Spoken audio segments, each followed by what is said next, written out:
कि तरे नरिया रवा के बारी, तरे नरिया रवा के बारी, ऊपर श्याम गे ना लगाई दाम। यही गीतिया के और कहीं गावेलिन कि का होई पूड़ी मिठाई, बलम सतुआ बद के तर से।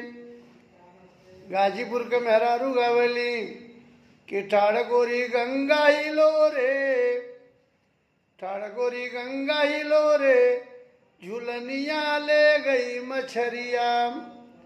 हमारी आजमगढ़ के मेहरारू गावेली कि कमर पे हाथ जिन लगैया, कमर पे हाथ जिन लगैया, परदेसी मजा धीरे से लैया।